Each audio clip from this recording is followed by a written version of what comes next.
Greetings, health enthusiasts. Today, we're diving into the world of diuretic drugs, the unsung heroes of fluid balance and heart health. We are Equation by Pharmacist Moms, your guide on this informative journey. In this video, we'll unravel the mysteries of diuretics, exploring their role in maintaining a delicate equilibrium within our bodies.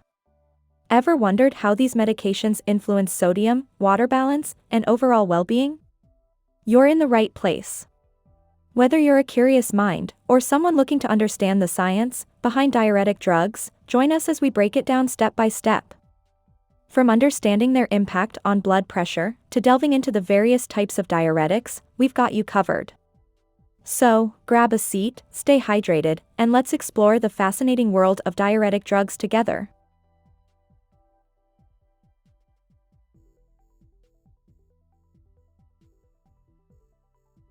Are you ready to demystify drugs that alter sodium and water balance and discover their vital role in maintaining health? Well then, let the fluid journey begin.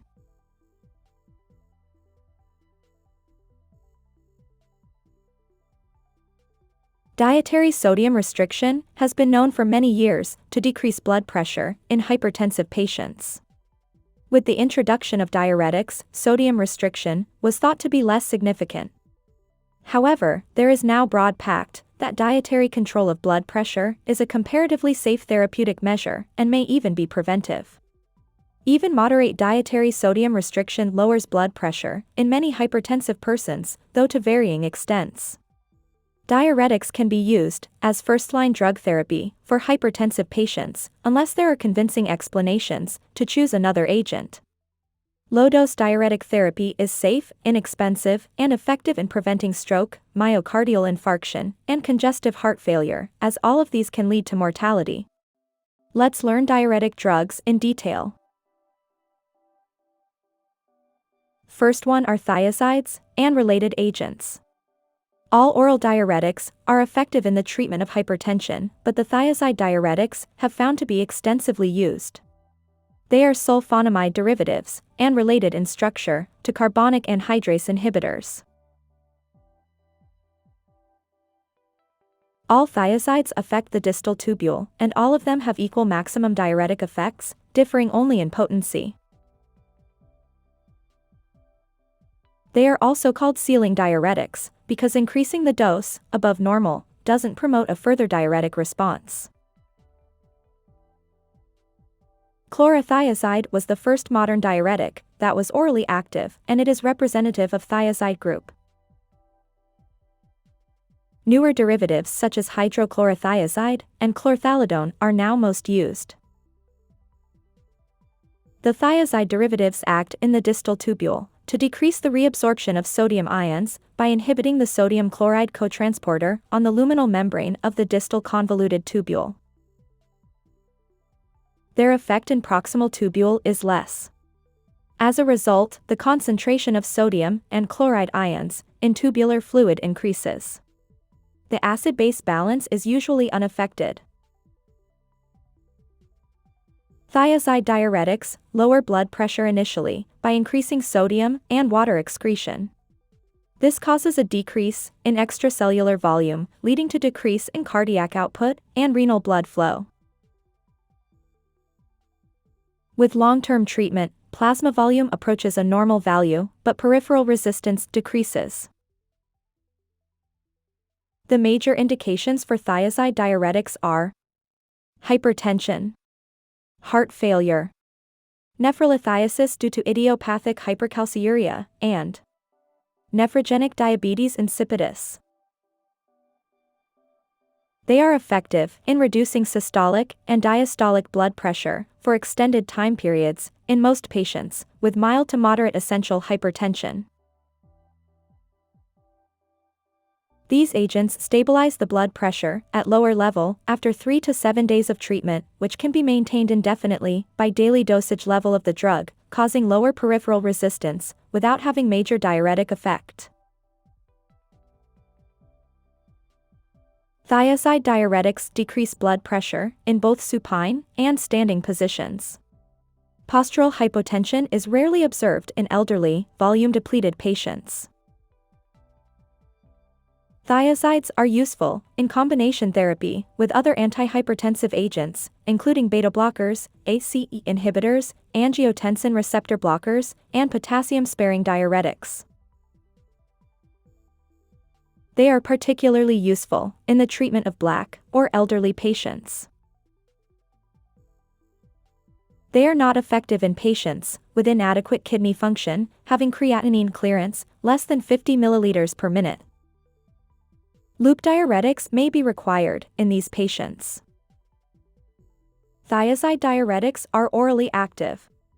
Most thiazide diuretics take 1 to 3 weeks to produce a stable reduction in blood pressure. Their absorption and excretion rate vary considerably. All thiazide diuretics are ligands for the organic acid secretory system of the nephron, and they may compete with uric acid for elimination. Hydrochlorothiazide has half-life of 12 hours. The bioavailability of hydrochlorothiazide is 70%. In moderate renal insufficiency, there is no requirement to reduce the dose of hydrochlorothiazide. The half-life of chlorothiazide is 45 to 120 minutes. The bioavailability of chlorothiazide is 50 to 75%.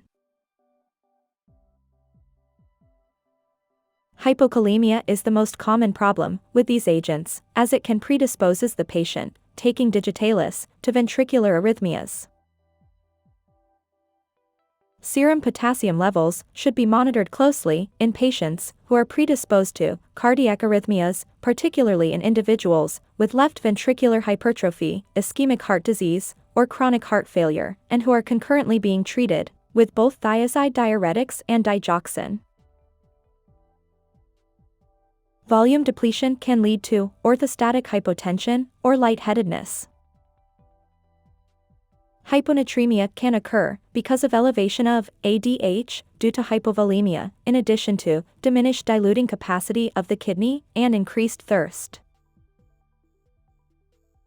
Limiting water intake and decreasing the dose of the drug can prevent it. Thiazide diuretics increase serum uric acid by decreasing the amount of acid secreted by the organic acid secretory system. As uric acid is insoluble, it deposits in joints, and individuals predisposed to gout may suffer a full-blown attack of gout. Patients having diabetes, comorbid with hypertension, taking thiazides, may become hyperglycemic due to impaired release of insulin and tissue uptake of glucose. Thiazide diuretics are magnesiuric and may create a negative magnesium balance when associated with inadequate dietary intake. Thiazide diuretics can cause 5 to 15% increase in serum cholesterol levels, along with increasing serum low-density lipoproteins. Individuals allergic to sulfa drugs may also be hypersensitive to thiazide diuretics. Bone marrow suppression, dermatitis, necrotizing vasculitis, and interstitial nephritis are very uncommon. Weakness, fatigability, and paresthesias may occur. Impotence has been reported, but it is perhaps related to volume depletion. Excessive use of any diuretic is alarming in patients with hepatic cirrhosis, borderline renal failure, or heart failure.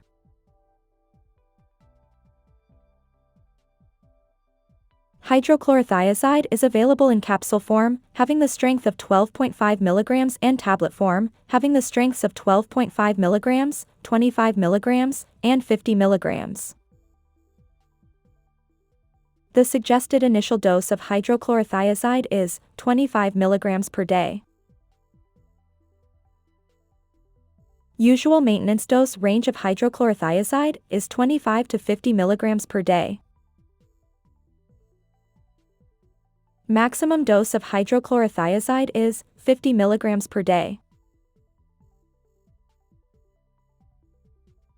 Hydrochlorothiazide may be given in 1 or 2 divided doses and may be taken without regard to food.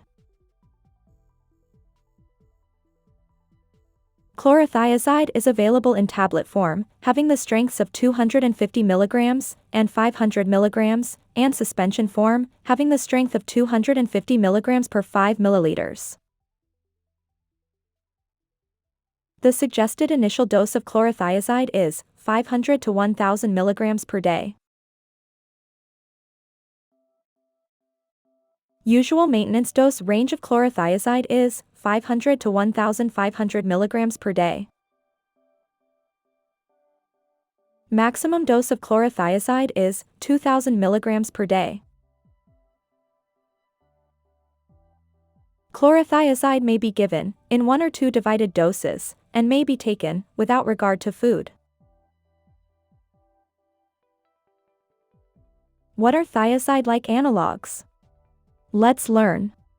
Chlorthalidone, metolazone, and indapamide are thiazide-like diuretics, as they contain the sulfonamide residue in their chemical structures, and they have similar mechanism of action. But they are not truly thiazides. Let's discuss them in detail.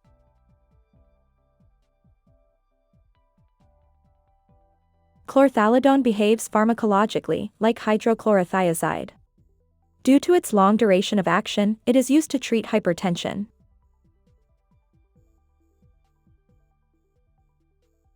Chlorthalidone is available in tablet form, having the strengths of 15 mg, 25 mg, and 50 mg.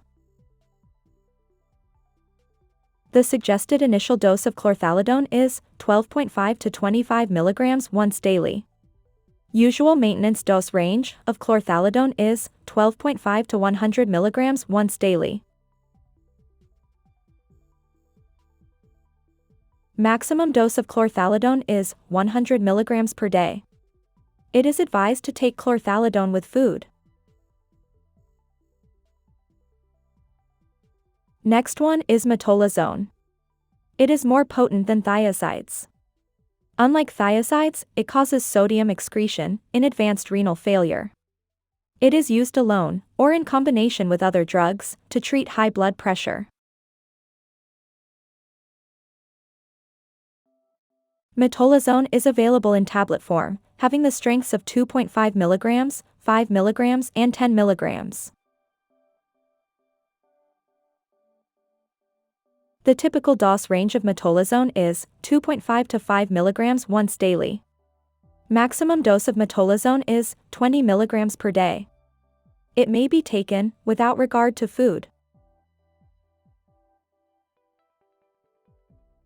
Upcoming is indapamide. It is lipid-soluble non-thiazide diuretic. It has a long duration of action. At low doses, it has significant antihypertensive action, with minimal diuretic effects.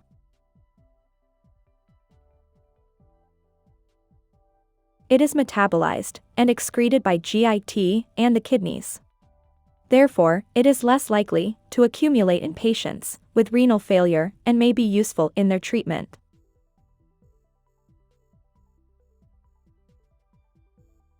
Indapamide is available in tablet form, having the strengths of 1.25 mg and 2.5 mg. The suggested initial dose of indapamide is 1.25 mg once daily. Usual maintenance dose range of indapamide is 1.25 to 5 mg once daily.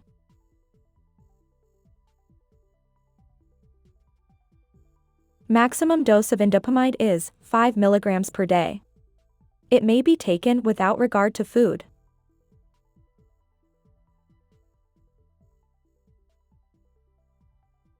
Forthcoming are loop, or high-ceiling diuretics. Bumetanide, furosemide, torsemide, and ethacrynic acid are 4 diuretics that primarily act on ascending limb of loop of Henle.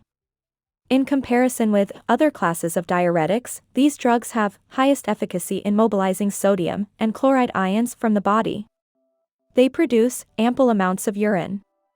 Among these drugs, furosemide is most used. Bumetanide is much more potent than furosemide, and its use is increasing. Both of them are sulfonamide derivatives. Ethacrynic acid has a steeper dose-response curve than furosemide. Its use is limited because it shows greater side effects than seen with other diuretics. Loop diuretics inhibit the cotransport of sodium-potassium chloride ions in the luminal membrane of the ascending limb of the loop of Henle. It results in decreased absorption of these drugs. They are most effective diuretic drugs because ascending limb of loop of Henle accounts for the reabsorption of 25 to 30% of the filtered sodium chloride, and downstream sites are not available to compensate for this increased sodium load. The loop diuretics act promptly in patients with poor renal function or those who have not responded to thiazide or other diuretics. These agents decrease renal vascular resistance and increase renal blood flow.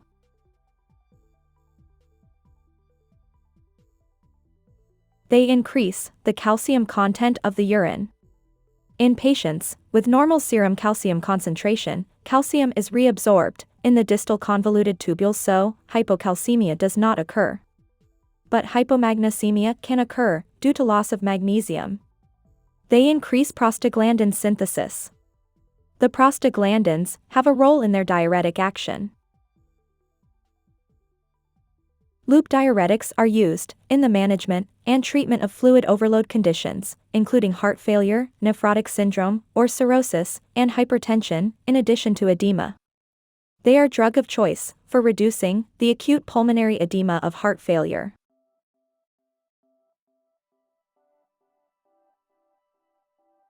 These drugs are useful in emergency situations, such as acute pulmonary edema, because of their rapid onset of action, particularly when given intravenously. These agents can increase the rate of urine flow and enhance potassium excretion in acute renal failure. However, they cannot prevent or shorten the duration of renal failure.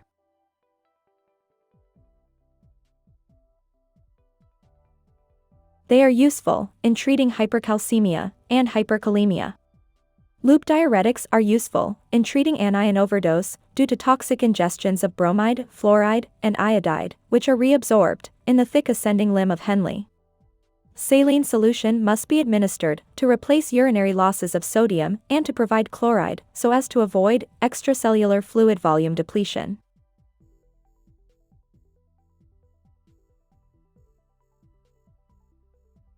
Loop diuretics are administered orally or parenterally. They have relatively brief duration of action, that is, 2 to 4 hours. They are secreted in urine.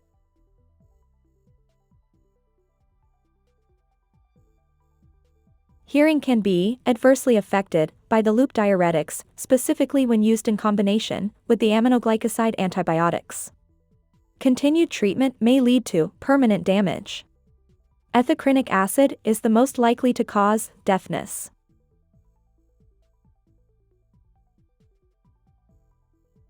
Vestibular function may be disturbed, but it too may be affected by combined treatment with antibiotics.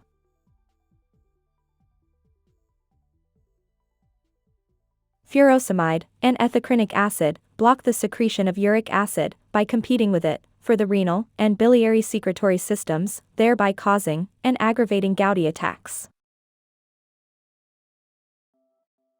Loop diuretics can cause severe and rapid reduction in blood volume, leading to possibility of hypotension, shock, and cardiac arrhythmias.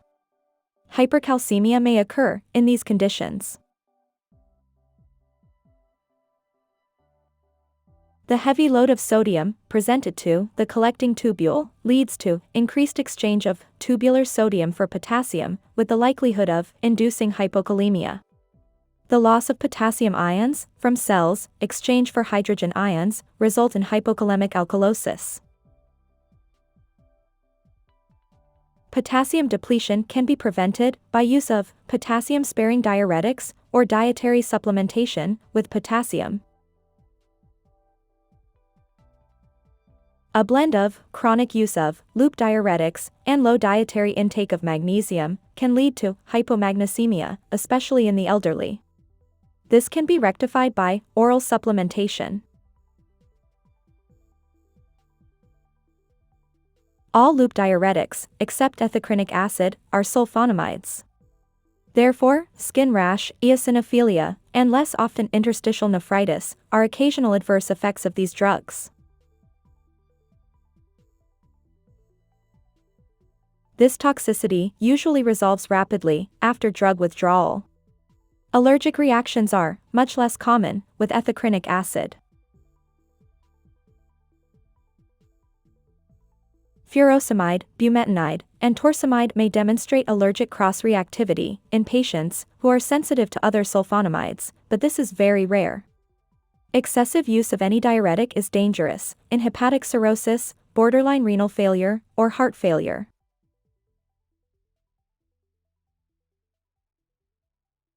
What are the total daily oral doses of loop diuretics? Let's discuss. Bumetanide, 0.5 to 2 mg. Furosemide, 20 to 80 mg. Torsemide, 5 to 20 mg, and ethacrynic acid, 50 to 200 mg.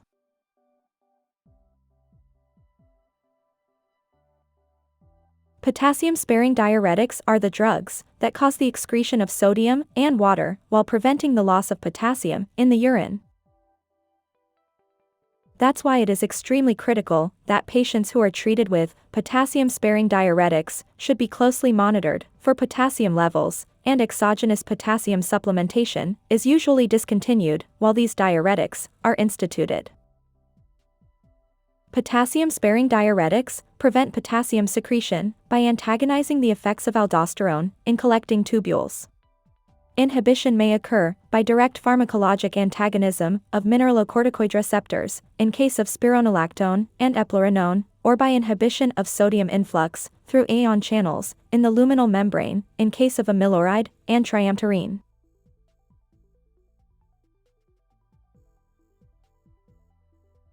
These drugs are used alone, primarily when aldosterone is present in excess, but most often used in combination with thiazide diuretics for the treatment of hypertension.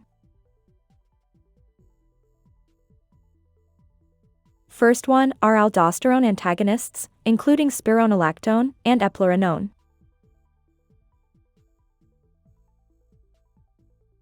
Spironolactone is a synthetic steroid that antagonizes aldosterone at intracellular cytoplasmic receptor sites. The spironolactone receptor complex is inactive, that is, it prevents translocation of the receptor complex into the nucleus of the target cell, thus, it couldn't bind to the DNA. This results in failure to produce proteins that are normally synthesized in response to aldosterone. These mediator proteins normally stimulate the sodium-potassium exchange sites of the collecting tubule. Thus, a lack of mediator proteins prevents sodium reabsorption and therefore potassium and hydrogen secretion. In most edematous state, when spironolactone is given to a patient with elevated circulating levels of aldosterone, the drug antagonizes the activity of hormone, leading to retention of potassium and excretion of sodium. In patients with Addison's disease, that is, primary adrenal insufficiency, the diuretic action of drug does not occur because they do not have significant circulating levels of aldosterone. Eplerenone is a new aldosterone receptor antagonist. It has much greater selectivity for the mineralocorticoid receptor. It is several hundredfold less active on androgen and progesterone receptors than spironolactone, and therefore, it has significantly fewer adverse effects. It is the diuretic of choice in patients with hepatic cirrhosis. It is given in combination with thiazide or loop diuretics to prevent the potassium excretion that would otherwise occur with these drugs. Spironolactone is the only potassium-sparing diuretic that is routinely used alone to induce a net negative salt balance. It is particularly effective in clinical situations associated with secondary hyperaldosteronism. Spironolactone prevents the remodeling that occurs as compensation for the progressive failure of the heart. Low doses of eplerenone, that is, 25 to 50 mg per day, may interfere with some of the fibrotic and inflammatory effects of aldosterone. In this way, it can slow the progression of albuminuria in diabetic patients.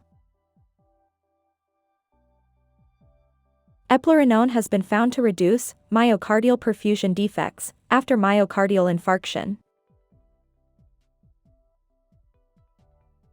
Spironolactone is completely absorbed orally and is strongly bound to proteins. It is rapidly converted to an active metabolite, canrenone. The action of spironolactone is largely because of canrenone, as it has mineralocorticoid blocking activity. Onset and duration of its action are determined by the kinetics of the aldosterone response in the target tissue. It induces hepatic cytochrome P450. Substantial inactivation of spironolactone occurs in the liver. Overall, spironolactone has a rather slow onset of action, requiring several days before full therapeutic effect is achieved. Spironolactone frequently causes gastric upsets and can cause peptic ulcers. Spironolactone chemically resembles some of the sex steroids, so it may act at receptors in other organs, inducing gynecomastia in males and menstrual irregularities in females. Therefore, the drug should not be given at high doses on chronic basis. Hyperkalemia, nausea, lethargy, and mental confusion can occur. Spironolactone is available in tablet form, having the strengths of 25 mg, 50 mg, and 100 mg, and suspension having the strength of 25 mg per 5 ml. Suggested adult initial dose of spironolactone is 25 to 100 mg once a day, or divided every 12 hours, for more than 2 weeks. The dose is adjusted to patient response. Eplerenone is available in tablet form, having the strengths of 25 mg and 50 mg. Suggested adult initial dose of eplerenone is 50 mg orally once a day. Usual maintenance dose of eplerenone is 50 mg orally, once or twice a day. Maximum dose of eplerenone is 100 mg per day.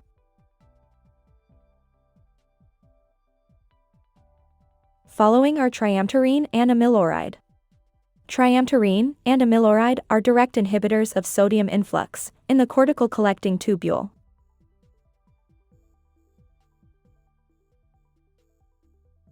They block sodium transport channels, resulting in a decrease in sodium-potassium exchange. They have potassium-sparing diuretic action, like that of spironolactone, but their ability to block the sodium-potassium exchange site in the collecting tubule does not depend upon the presence of aldosterone. That's why they have diuretic activity, even in individuals with Addison's disease. They are not very efficacious diuretics like spironolactone. So, both amiloride and triamterene are used in combination with other diuretics, usually because of their potassium-sparing properties. Triamterene is metabolized in the liver. Because triamterene is extensively metabolized, it has a shorter half-life and must be given more frequently than amiloride, which is not metabolized. Renal excretion is a major route of elimination for the active form and the metabolites of triamterene. Half-life of amiloride is 6 hours. The combination of triamterene with indomethacin has been reported to cause acute renal failure. Triamterene is only slightly soluble and may precipitate in the urine, causing kidney stones. Triamterene can cause leg cramps, and there is possibility of increased blood urea nitrogen, in addition to uric acid, and potassium retention. Triamterene is available in capsule form, having the strengths of 50 mg and 100 mg. The daily dose of triamterene is 100 mg, orally twice a day, while the maximum dose is 300 mg per day. Amiloride is available in tablet form, having the strength of 5 mg. The daily dose of amiloride is 5 mg orally, while the maximum dose is 20 mg per day. Potassium-sparing agents can cause severe, even fatal, hyperkalemia in vulnerable patients. Patients with chronic renal insufficiency are especially at risk and should seldom be treated with these diuretics. Oral potassium administration should be withdrawn if potassium-sparing diuretics are administered. Concurrent use of other agents that blunt the renin-angiotensin system, that are beta blockers, ACE inhibitors, ARBs, increases the likelihood of hyperkalemia.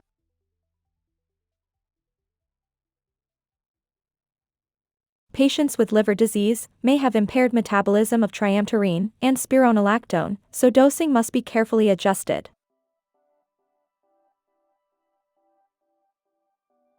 Strong CYP3A4 inhibitors, that are erythromycin, fluconazole, diltiazem, and grapefruit juice, can significantly increase blood levels of eplerenone, but not spironolactone.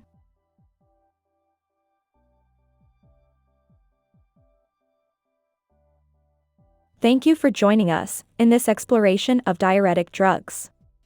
In our next video, we will delve into the fascinating world of sympathoplegic agents, exploring different classes and their unique mechanisms of action. Stay tuned for an in-depth discussion that will empower you with knowledge about the various options available for managing hypertension. If you found this information helpful and are interested in exploring more topics related to pharmacy, health, and diverse niches, be sure to check out blog equationbypharmacistmom.blogspot.com for in-depth articles, expert insights, and the latest updates in the world of pharmacy and healthcare. Wide range of topics are covered there, from medication management to wellness tips, ensuring there's something for everyone. Link is also mentioned in the description. Stay connected by subscribing the YouTube channel, following to blog and following Equation by Pharmacist Moms on social media for real-time updates. Your health matters, and we're here to provide valuable information to empower you on your wellness journey. Thanks again for tuning in, and we look forward to sharing more valuable content with you. Until next time, take care and stay informed.